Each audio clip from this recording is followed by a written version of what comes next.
성찬식은 일종의 기억하는 시간이라고 말할 수 있습니다. 바로 예수의 십자가에서 하나님의 은혜와 능력이 나왔으며 그분만이 우리의 생명이심을 기억하는 일입니다.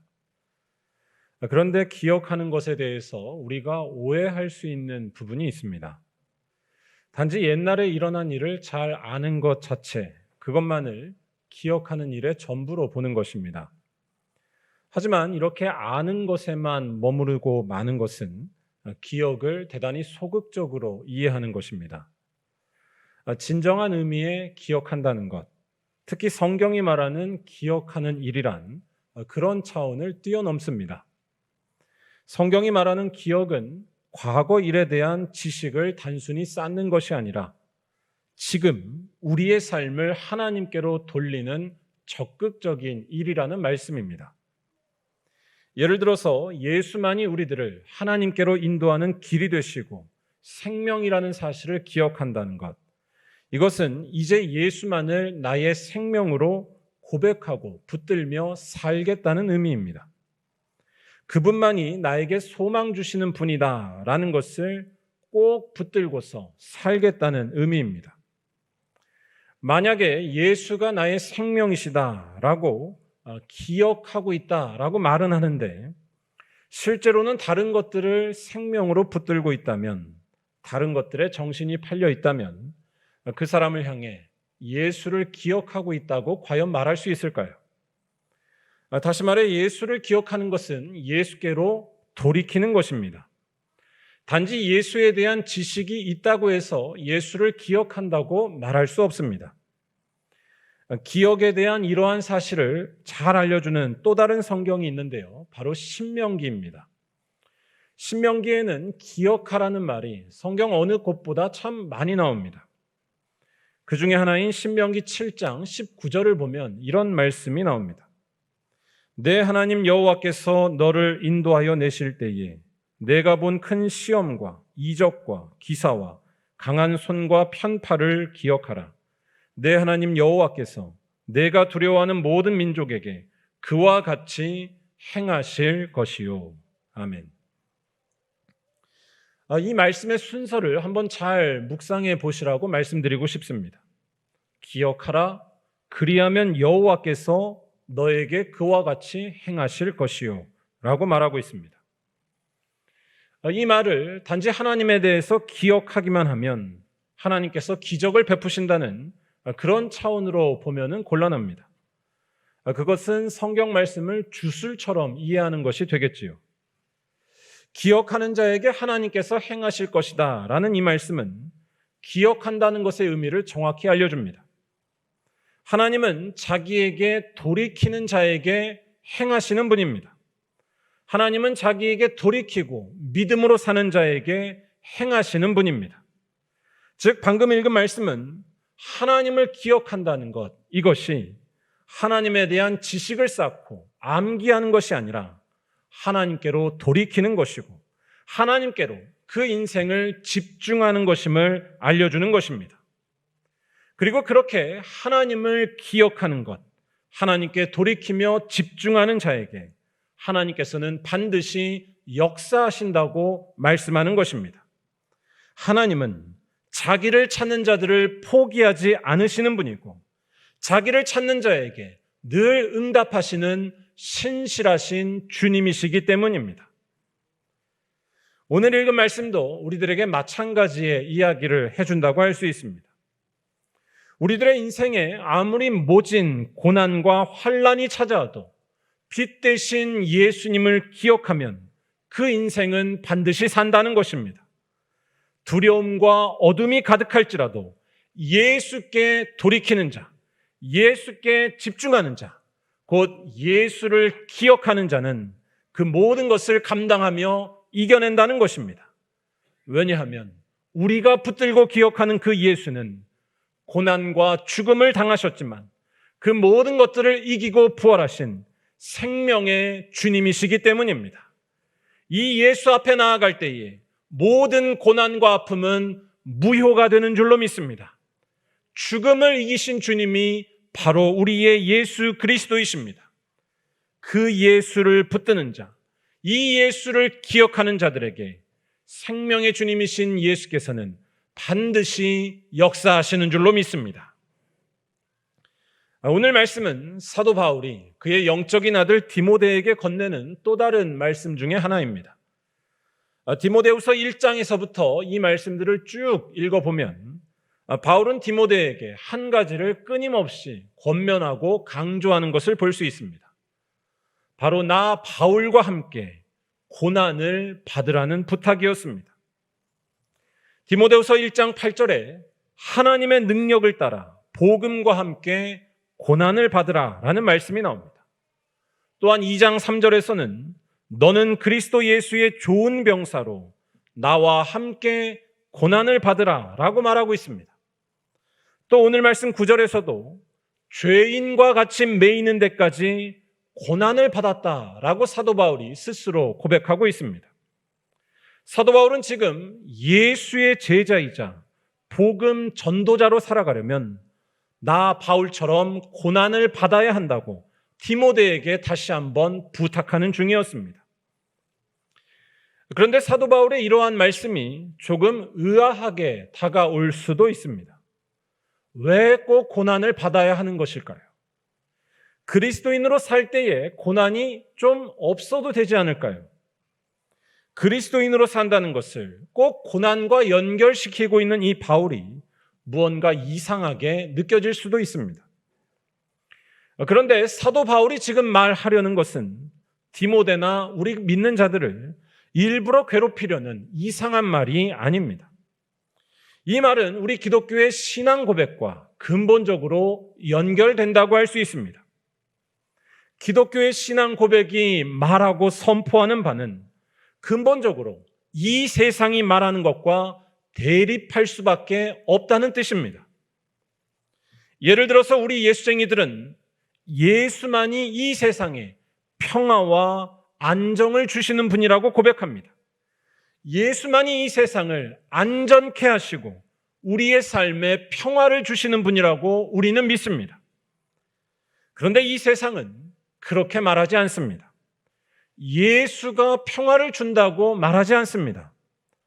황제가, 대통령이 평화를 준다고 말하고 군사력과 경제력이 안전을 보장한다고 이야기합니다. 이러한 세상 속에서 예수만이 평화를 주고 예수만이 안전을 준다고 고백하니까 이 세상과 대립할 수밖에 없다는 것입니다. 그래서 기독교는 초창기부터 고난당하지 않을 수가 없었습니다.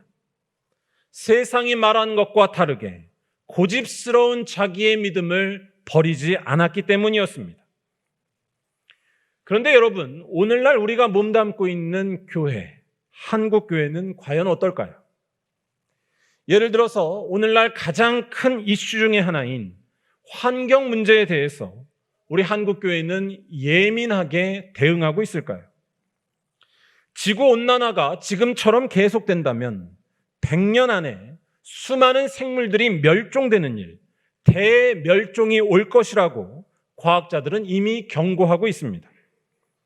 하나님께서 지으신 창조 질서가 인간의 끝없는 욕심 때문에 무너지는 중입니다.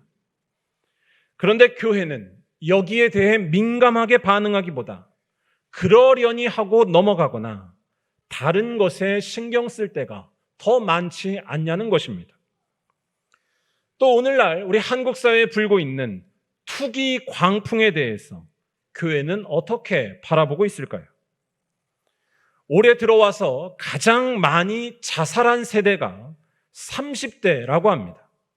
5,000명이 넘게 자살했다고 합니다. 그 주된 이유 중에 하나는 투자 실패였습니다.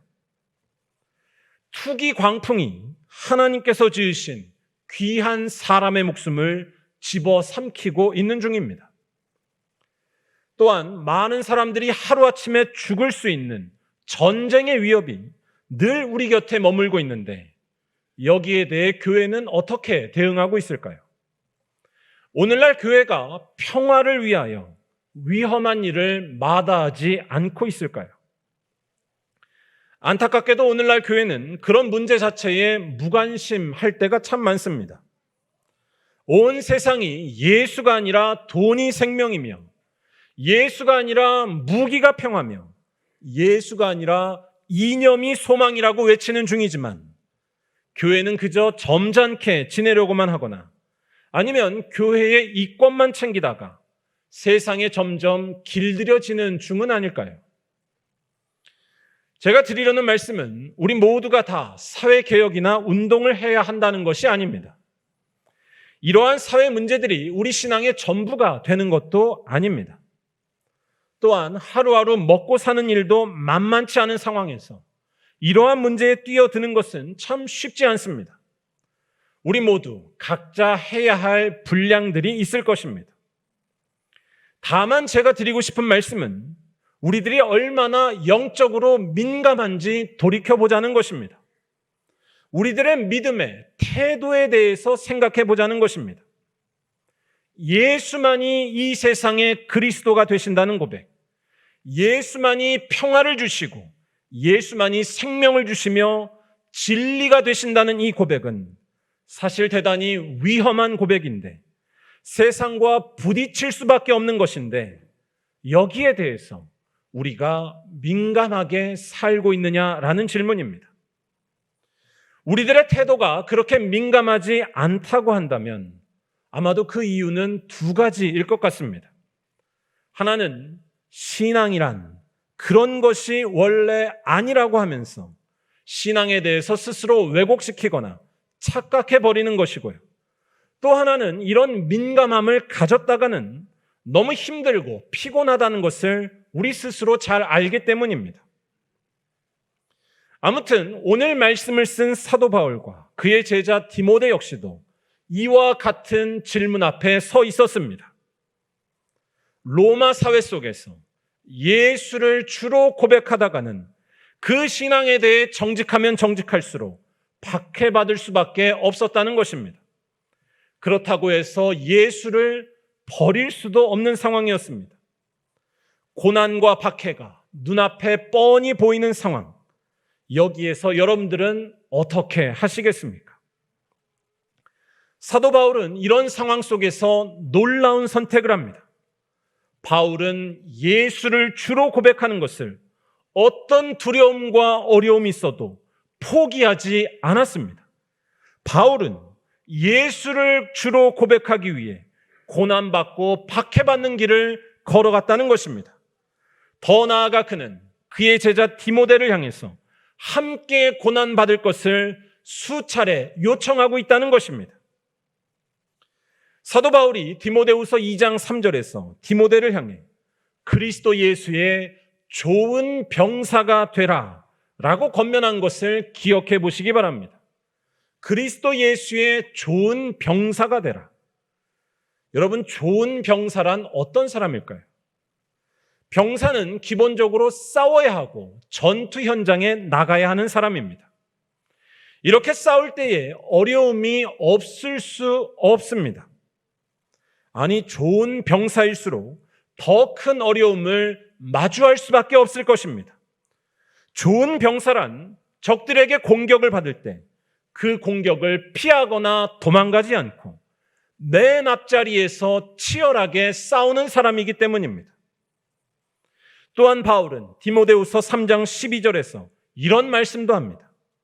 무릇 그리스도 예수 안에서 경건하게 살고자 하는 자는 박해를 받으리라. 예수 안에 있으면 세상에서 박해를 받는 것, 세상과 싸우는 것, 세상에서 어려움을 당하는 것이 당연하다고 말하고 있습니다. 사도 바울은 왜 이렇게 말하는 것일까요? 바울이라고 고난이 좋았을까요? 오늘 읽은 말씀이 이러한 질문에 대한 답을 준다고 할 수 있습니다. 그 답은 예수를 기억한다는 것입니다. 예수를 기억하기 때문에 세상과 부딪혀도 세상이 주는 고난 앞에서도 담대할 수 있었다는 것입니다.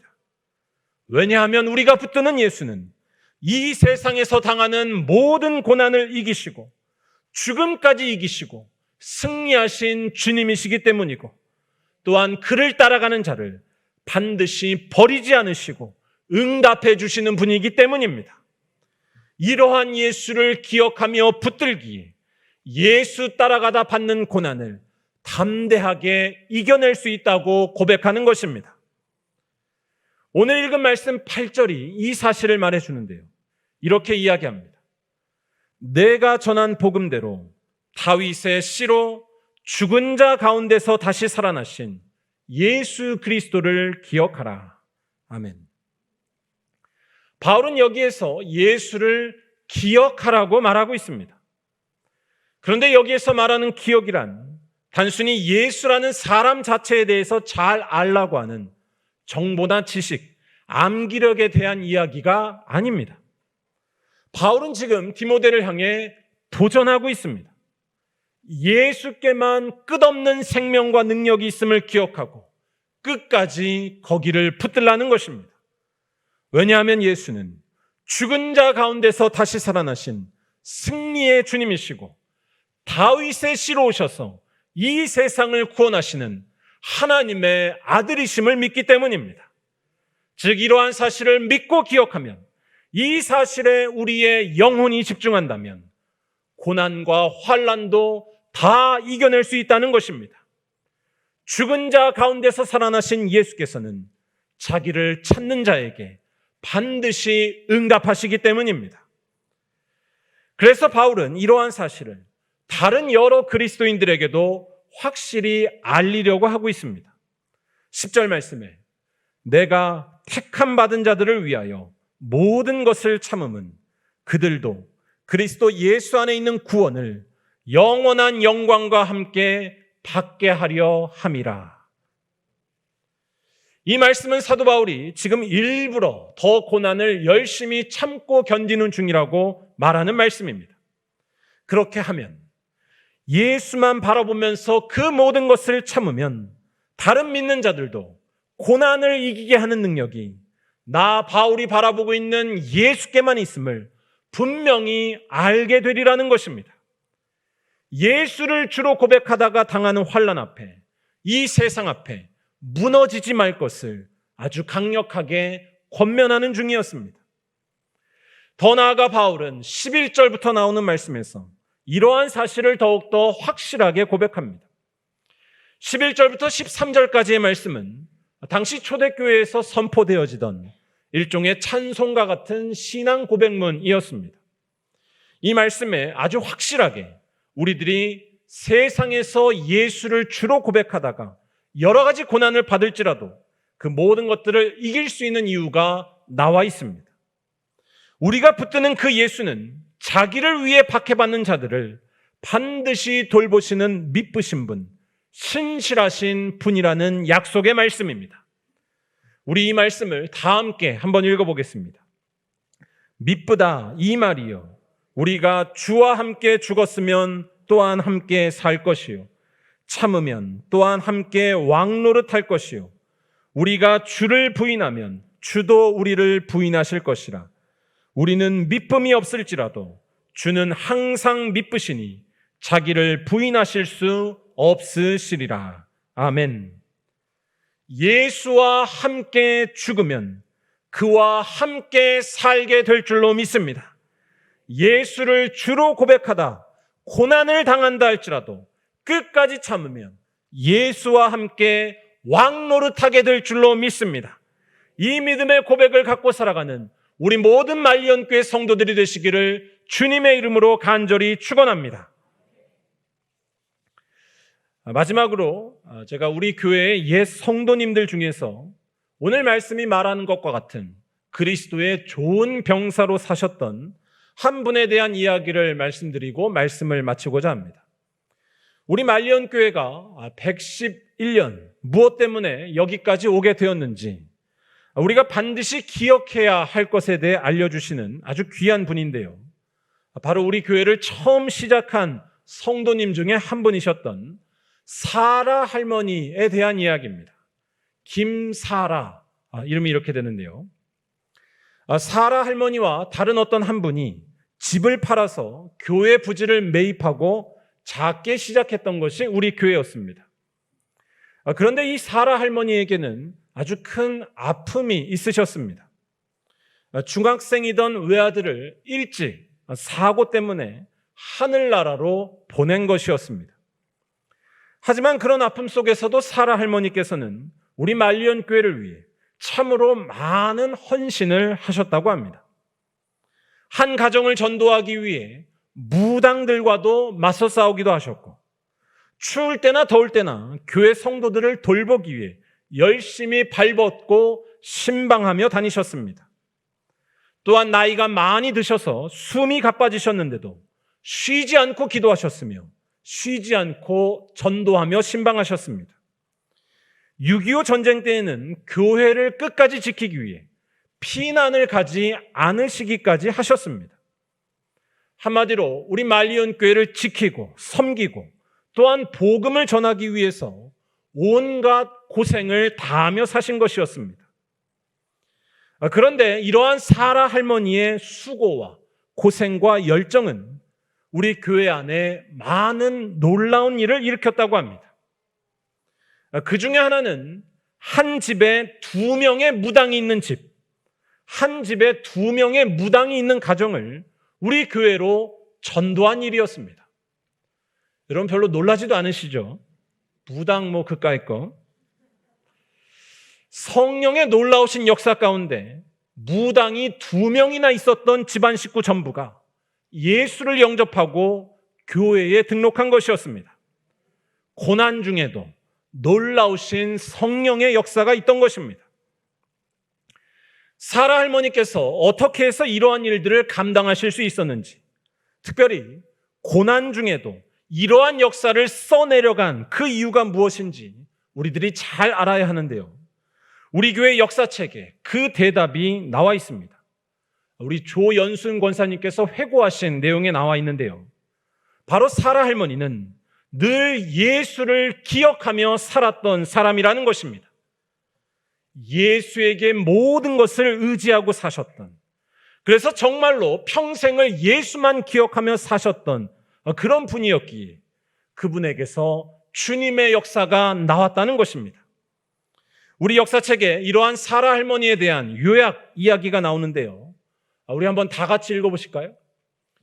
교회와 예수 전도를 위해 자신의 모든 것을 욕심 없이 주님께 맡겼던 청빈한 생활, 기력이 없으심에도 항상 지니고 계셨던 성경책과 찬송가, 목숨이 다할 때까지 주님과 대화하셨던 할머니의 그 기도, 목숨이 다할 때까지 주님과 대화하셨던 할머니의 그 기도. 사랑하는 우리 말리언교회 성도 여러분, 우리 말리언교회는 재산이 많아서 여기까지 온 것도 아니고 똑똑한 사람들이 많아서 여기까지 오게 된 것도 아닌 줄로 믿습니다. 오직 예수만 기억했기 때문에, 오직 예수만 의지했기 때문에 환난 중에도 하나님의 역사를 경험한 이들이 우리 말리언 교회를 세운 자랑스러운 믿음의 선배들인 줄로 믿습니다. 재산이 많고 똑똑하고 경험 많아도 예수를 기억하지 못하고 있다면 모든 것이 헛되게 된다는 것입니다. 우리들의 자랑스러운 믿음의 선배 사라 할머니처럼 예수만 기억하는 사람들이 되시기를 간절히 바랍니다. 사라 할머니처럼 예수만 찾고 의지하기 위해서 날마다 기도하고 날마다 말씀 붙들고 사실 때에 고난 중에도 살아남으실 것이고 어려움 중에도 하나님의 역사가 충만하게 나타날 줄로 믿습니다. 또한 이러한 믿음을 굳건히 붙들기 때문에 이 세상 속에서 예수만 주로 고백하는 일, 예수만 주로 고백하다 당하는 많은 고난 앞에 전혀 두려워하지 마시고 담대히 나아가시기를 간절히 바랍니다. 예수만을 주로 고백하기 위해서 이 세상의 악한 풍조와 싸우는 일, 예수만 주로 고백하다가 아골골짝 빈들에도 내려가는 일, 이 모든 일을 두려워하지 마시기 바랍니다. 술과 돈과 교만과 명예에 취하지 마시고 내 것만 챙기는 일에 힘쓰지 마시고 이 땅에 가난하고 소외된 자들을 섬기는 일, 이 땅에 죽어가는 생명을 살려내고 평화를 이루는 일에 여러분의 온 정성을 다하시기를 간절히 바랍니다. 그러한 일을 하다가 세상에서 고난받을지라도 다 이겨내게 될 줄로 믿습니다. 부활의 주님 예수께서 여러분을 부인하지 않으실 것이고 여러분들을 살게 하실 것이고 주님과 함께 왕 노릇하게 하실 것이기 때문입니다. 또한 이러한 역사가 있을 때에 우리 교회가 이 땅을 새롭게 하며 하나님의 나라를 확장시키는 거룩한 주님의 교회로 더욱더 부흥해 나갈 줄로 믿습니다. 바라기는 이러한 믿음의 역사가 우리 말리언교회 모든 성도들에게 충만하시기를 주님의 이름으로 간절히 축원합니다. 기도하겠습니다.